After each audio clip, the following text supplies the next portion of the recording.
आज के इस वीडियो में हम लोग कवर करने वाले हैं गुप्त काल के पतन के कारणों की व्याख्या करें। मोस्ट इंपॉर्टेंट क्वेश्चन है ये क्वेश्चन आपके एग्जाम में 100% आएंगे तो आएंगे, ये आएगा, बिल्कुल आएगा ये क्वेश्चन, इसे इग्नोर मत कीजिएगा। 6 से 7 पॉइंट में ये कवर हो जाएगा, ठीक है। कम से कम अगर आप 5 पॉइंट भी इसके रिगार्डिंग याद कर लेते हो, 5 रीज़न भी याद कर लेते हो कि गुप्त काल के पतन के क्या क्या रीज़न थे, क्या क्या कारण थे, आपका काम बन जाएगा और आपको पूरा नंबर मिलेगा।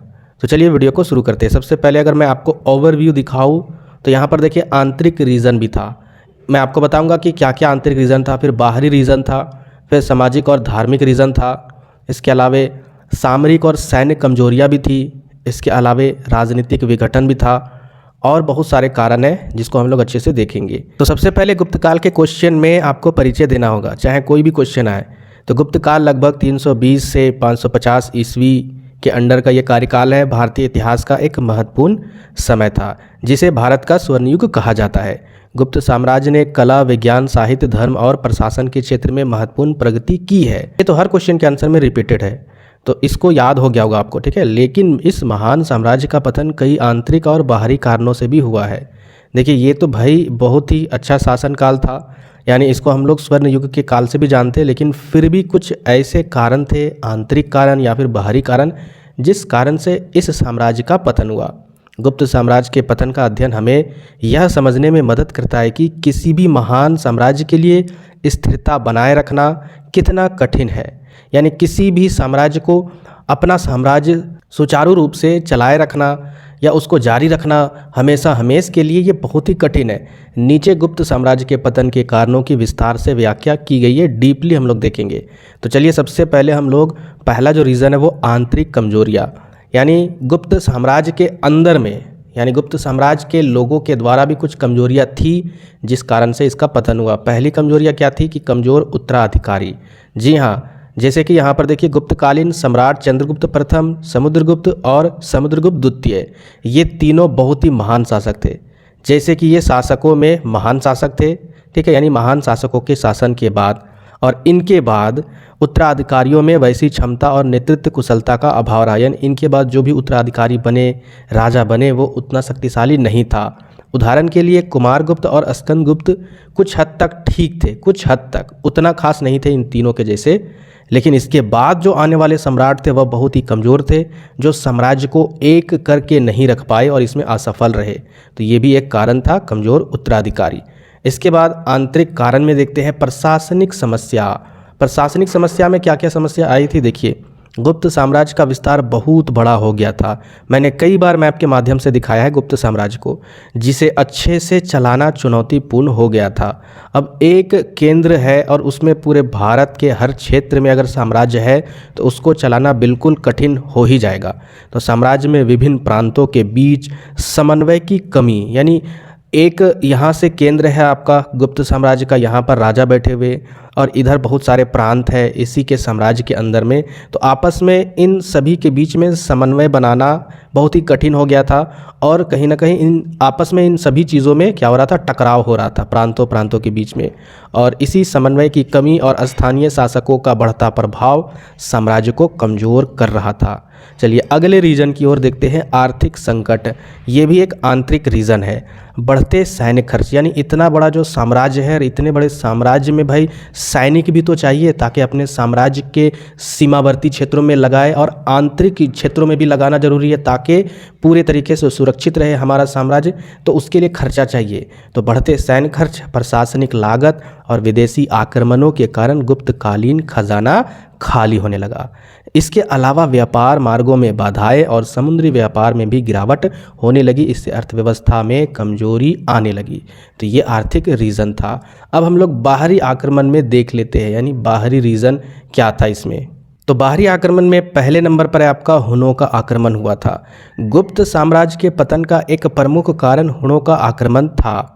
स्कंदगुप्त ने हुनों को हराया था। स्कंदगुप्त जो थे वो हुनों को हराए थे, लेकिन उनके आक्रमणों ने साम्राज्य को भारी नुकसान पहुंचाया। यानी उनको हरा तो दिया, लेकिन हुनों ने बदला लेने के लिए हमेशा ताक पर रहे। और वो किस चीज़ की और वो किस समय का इंतज़ार कर रहे थे कि जब इनके कमज़ोर उत्तराधिकारी आएंगे, कमज़ोर राजा बनेंगे। और फिर उन्होंने साम्राज्य के उत्तर पश्चिम क्षेत्र ये वाला क्षेत्र, ठीक है, तो तो उत्तर पश्चिम क्षेत्र को अस्थायी रूप से कमजोर कर दिया, जिसने अन्य आक्रमणकारियों को भी प्रोत्साहन मिला कि भाई जब हुनों ने इस क्षेत्र को कमजोर कर दिया तो जो भी और भी आक्रमणकारी थे वो भी सोचने लगे कि अब हम भी आक्रमण करते इस साम्राज्य में, इस साम्राज्य को अब हरा सकते हैं और इसके साम्राज्य को हड़प सकते हैं। तो हुनों का आक्रमण भी एक बहुत बड़ा रीज़न था बाहरी आक्रमण में। इसके अलावा देखिए हुनों के अलावा अन्य जनजातियों भी यहाँ पर आक्रमण करना चाह रहे थे। इनके आक्रमण के बाद यानी हुनों के अलावा शक, कुषाण और अन्य जनजातियों के आक्रमणों ने गुप्त साम्राज्य के सैन्य और आर्थिक संसाधनों पर दबाव डाला। इनके आक्रमण के बाद शक आए, कुषाण आए और अन्य जनजातियाँ आई और यहाँ पर आक्रमण किए और सैन्य व्यवस्था और आर्थिक संसाधनों पर दबाव डाल दिया, कब्जा कर लिया। यह आक्रमण साम्राज्य के सीमावर्ती इलाकों को कमज़ोर कर रहे थे, यानी जो बॉर्डर लाइन में थे गुप्त साम्राज्य के, उनको कमज़ोर कर रहे थे यह आक्रमण करके। तो अन्य जनजातियों का भी आक्रमण बहुत बड़ा कारण था। आगे देखिए अब हम लोग तीसरे पॉइंट्स पर देखते हैं सामाजिक और धार्मिक कारण। सामाजिक कारण भी था और धार्मिक भी कारण था। सामाजिक कारण में क्या था, तो देखिए समाज जो था वह वर्ण व्यवस्था में कट्टरता जैसी भावना उत्पन्न कर रही थी। यानी देखिए जो भी महान राजा थे वो कहीं ना कहीं समाज को एकता में रखते थे। समाज का ऐसा बनावट, अलग अलग धर्म का बनावट था, फिर भी वह सभी धर्मों को समान नज़रिए से देखते थे। लेकिन बीते गए टाइम के अनुसार यहाँ पर वैसा कुछ नहीं रहा और वर्ण व्यवस्था में बट गए। जैसे कि गुप्त काल में वर्ण व्यवस्था अत्यधिक कठोर होती गई और ब्राह्मणों और क्षत्रियों का वर्चस्व बढ़ गया, जबकि अन्य वर्ग का शोषण होना शुरू हो गया। इस सामाजिक असंतोष ने साम्राज्य की आंतरिक स्थिरता को कमजोर किया। देखा जाए इतिहास गवाह है, हिंदू समाज में अगर ये वर्ण व्यवस्था सही तरीके से चलती तो आज भी इन्हीं का ही साम्राज्य होता। लेकिन यहाँ पर हिंदू समाज में अगर देखा गया है कहीं ना कहीं वर्ण व्यवस्था में कट्टरता के कारण इतिहास में कई साम्राज्य नष्ट हो गए। चलिए आगे देखते हैं नेक्स्ट आपका बौद्ध धर्म का पतन। अब बौद्ध धर्म का पतन भी ये रीज़न था। कैसे, तो गुप्त काल के दौरान ब्राह्मण धर्म को तो बढ़ावा दिया गया, लेकिन इसके अलावा बौद्ध धर्म और जैन धर्म जैसे अन्य धार्मिक विचार धीरे धीरे खत्म हो गए। यह धार्मिक असंतोष साम्राज्य में विभाजन का कारण बना। मतलब इसमें रीज़न क्या था, देखिए 3 राजा जब आए तो सभी धर्मों को समान नज़रिए से देखते थे, लेकिन इसके बाद क्या हुआ कि सिर्फ और सिर्फ खास करके ब्राह्मण धर्म को ही बढ़ावा दिया जाने लगा, जिस कारण से बाकी जो धर्म थे जैसे जैन धर्म और बौद्ध धर्म, इनके जो धार्मिक विचार थे वह धीरे धीरे खत्म होने लगे और इससे एक विभाजन जैसी भावना पनप उठी और ये भी कारण था इस साम्राज्य के पतन का। अब आगे आते हैं 4th पॉइंट पर, सामरिक और सैन्य कमजोरियाँ। यानी जो सैनिक की कमजोरियाँ थी वो भी एक रीज़न था। कैसे, देखिए सैन्य शक्ति ह्रास इसमें पहले नंबर पर पॉइंट है। यानी सैनिकों की जो शक्ति थी वो धीरे धीरे नष्ट होती गई। कैसे, तो गुप्त साम्राज्य के प्रारंभिक काल में सेना अत्यधिक संगठित और मजबूत थी। शुरू में क्या था, सेना को एकजुटता के साथ साथ एक मजबूत गांठ में बांधे हुए रखती थी, लेकिन समय के साथ सेना की शक्ति कमजोर हो गई। सैन्य नेतृत्व और नवीन रणनीतियों का अभाव बाहरी आक्रमणों से निपटने में असफलता का कारण बना। यानी धीरे धीरे क्या हुआ कि इतना बड़ा साम्राज्य हो गया और इतने बड़े साम्राज्य में इतना बड़ा जो सैनिक व्यवस्था है इसको कहीं ना कहीं लीडरशिप की ज़रूरत थी, नेतृत्वकर्ता की ज़रूरत थी, जिसका अभाव रहा। इसके अलावा नए नए रणनीतियों का भी अभाव रहा। हमेशा नए नए रणनीति की ज़रूरत होती है जिससे सैन्य व्यवस्था अच्छे तरीके से और एकजुटता में रहे, क्योंकि अगर सैनिक विद्रोह बोल दिया तो फिर राजा की वाट लग जाएगी। तो वही चीज़ हुआ यहाँ पर, बाहरी आक्रमणों से निपटने में असफल हुए सैन्य व्यवस्था की कमजोरियों के कारण। आगे देखिए नेक्स्ट रीज़न क्या है, अस्थायी सेना का अभाव। अस्थायी सेना का अभाव का मतलब है गुप्त काल में अधिकांश सेना स्थानीय सैनिकों और सामंतों के भरोसे थी। जैसे कि ये पूरा साम्राज्य आपका गुप्त काल का साम्राज्य है, यहाँ पर ये केंद्र से राज्य कर रहे थे अपने राजधानी से, और यहाँ पर इसके सामंत राज्य थे। सामंत का मतलब सीमांतर वाले राज्य, सीमा क्षेत्र वाले या किनारे वाले। तो जो अधिकतर जो सेना थे वो खास करके यहाँ के अगर सेना होंगे तो इन्हीं के भरोसे हैं, यहाँ के अगर सेना होंगे तो इन्हीं के भरोसे, या फिर अगर देखा जाए तो ये अपने में मगनमस्त थे, बाकी सैन्य व्यवस्था इन्हीं के भरोसे थे। तो ऐसे काम थोड़ी ना चलेगा। इस ढांचे में सामंतों की बढ़ती स्वतंत्रता ने केंद्रीय शक्ति को कमजोर कर दिया। अब देखिए यहाँ पर ये केंद्र वाले उतना सैन्य व्यवस्था को जब नहीं संभाल पाए, छोड़ दिए इन सामंतों के भरोसे, तो सामंत भी सोचे कि चलो अब हम लोग स्वतंत्र हो जाते हैं, हमारे पास मजबूती सेना व्यवस्था है। तो इस तरीके से आपसी टकराव की भावना या फिर सामंतों में स्वतंत्र होने की भावना इस केंद्र से बढ़ने लगी और ये भी एक रीज़न था। चलिए आगे देखते हैं राजनीतिक विघटन। तो राजनीतिक विघटन में सबसे पहले यहाँ पर देखिए सामंतवाद का बढ़ता प्रभाव, यानी यहाँ पर क्या हुआ, तो गुप्त साम्राज्य में सामंतवादी व्यवस्था प्रचलित थी। जैसे जैसे सामंतों की ताकत बढ़ी उन्होंने केंद्रीय शासन का विरोध करना शुरू कर दिया। सामंतवाद समझते हो, मतलब आपस में सब कोई अपने राज्य को अपने से चलाए, अपने राज्य का खुद राजा। हालांकि वो केंद्र को टैक्स देते थे, मतलब जो गुप्त काल के जो मुख्य राजा थे उसको टैक्स व्यवस्था देते थे वगैरह वगैरह, हमने आपको बताया है डिटेल से सारे क्वेश्चन आंसर में। तो इससे क्या था कि केंद्र का बागडोर सभी किनारे वाले जो राज्य थे उस पर नहीं था, जो इसी के अंडर में आते हैं गुप्त साम्राज्य के।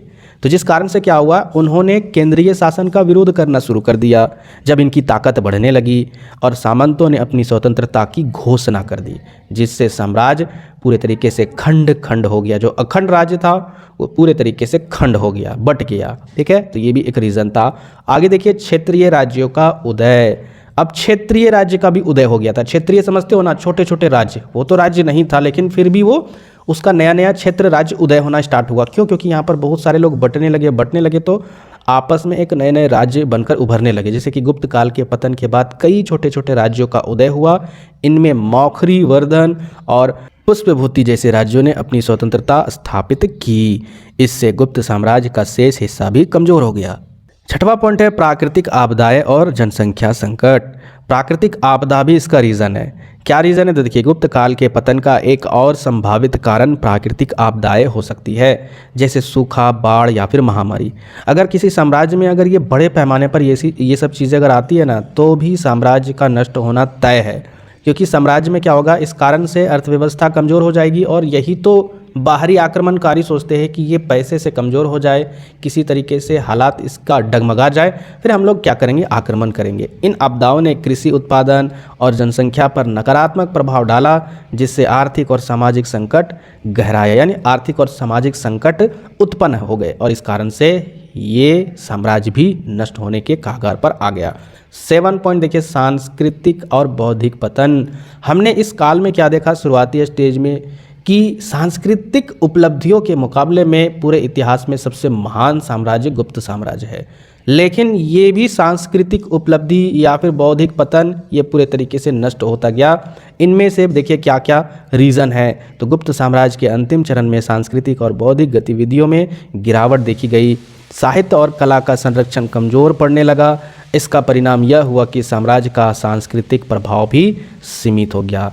संस्कृत में आप लोग क्या लिखना है कि साहित्य और कला का संरक्षण धीरे धीरे कमज़ोर होने लगा, और जो भी सांस्कृतिक व्यवस्था थी वो सारा पूरे तरीके से डगमगा गया। और इस कारण क्या हुआ, इस परिणाम साम्राज्य का, यानी इस गुप्त काल साम्राज्य का सांस्कृतिक प्रभाव सीमित हो गया, पूरे तरीके से नष्ट हो गया, और ये भी एक रीज़न है। आगे देखिए 8 नंबर रीज़न विद्रोह और आंतरिक संघर्ष, यानी विद्रोह होना स्टार्ट हो गया। विद्रोह किसको कहते हैं, यानी गुप्त साम्राज्य के अंदर में जो जनता होगी वही विद्रोह करना शुरू कर दी। कैसे? गुप्त साम्राज्य के विभिन्न क्षेत्रों में विद्रोह होने लगे। आंतरिक संघर्ष और गुटीय राजनीति ने साम्राज्य की स्थिरता को बुरी तरीके से प्रभावित किया, यानी अंदर में ही जनता विद्रोह कर देने लगी और आपस में एक नए राजनीति के रूप में उभर कर आने लगी। कई क्षेत्र आपस में यहाँ पर विद्रोह कर दिए, और इस तरीके से पूरी तरीके से ये प्रभावित हुआ, और ये भी रीज़न है साम्राज्य के नष्ट का। अब यहाँ पर आपको आखिरी में लिखना है निष्कर्ष। तो निष्कर्ष में आपको अगर अच्छे तरीके से लिखना है तो इसी तरीके से लिखिएगा, क्योंकि निष्कर्ष जरूर पढ़ते हैं टीचर। गुप्त साम्राज्य का पतन एक जटिल प्रक्रिया थी, जिसमें आंतरिक और बाहरी दोनों कारणों ने महत्वपूर्ण भूमिका निभाई थी। कमजोर नेतृत्व, प्रशासनिक विफलता, आर्थिक संकट, बाहरी आक्रमण और सामाजिक असंतोष जैसे कारणों ने साम्राज्य को कमजोर कर दिया। गुप्त साम्राज्य का पतन भारतीय इतिहास में एक युग का अंत था। बिल्कुल, ये पूरे तरीके से एक युग का अंत था। अगर ये साम्राज्य खत्म नहीं होता तो आज की हालात कुछ और होती। ऐतिहासिक दृष्टि से गुप्त काल के पतन का अध्ययन यह समझने में मदद करता है कि एक समृद्ध और स्थिर समाज को बनाए रखने के लिए कुशल नेतृत्व, आर्थिक स्थिरता और सामाजिक एकजुटता कितनी महत्वपूर्ण है। यानी यहाँ पर निष्कर्ष में हम लोग ऐसे भी लिखेंगे कि इस इतिहास के अध्ययन से हमें यह सीख मिलता है, किसी भी साम्राज्य को या फिर किसी भी देश को अगर आगे बढ़ाना है, सक्सेस करना है, उसको टूटने नहीं देना है, तो उसके लिए एक अच्छा लीडरशिप, अच्छा नेता होना चाहिए। और वो आर्थिक दृष्टि से हमें आगे बढ़ाते रहना चाहिए, ना कि हमारा रुपया घटते जाए और डॉलर बढ़ते जाए। तो इससे हमारे देश की हालात और बदतर से बदतर होती जाएगी। जैसे गुप्त साम्राज्य में हुआ, आर्थिक व्यवस्था नष्ट होती गई और पूरा साम्राज्य नष्ट होता गया। वही हालात अगर देश का भी रहा तो आर्थिक दृष्टि से भी यह खत्म हो जाएगा। और सामाजिक एकजुटता, जैसे अभी धर्म के नाम पर समझिए कितना कचरा फैला हुआ है, आप सोच भी नहीं सकते हो।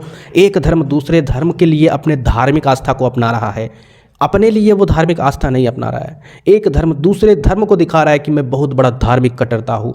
ये कौन सा धार्मिक व्यवस्था है? ये कहीं ना कहीं सामाजिक विघटन है, समाज को तोड़ता है और यही चीज़ नहीं होना चाहिए। ये हमें इतिहास से सीख लेना चाहिए और इसीलिए एजुकेशन बहुत ही ज़रूरी है, ताकि आप लोग पढ़ लिख कर ये चीज़ समझ सको इतिहास से और वर्तमान में वो चीज़ काम ना करो।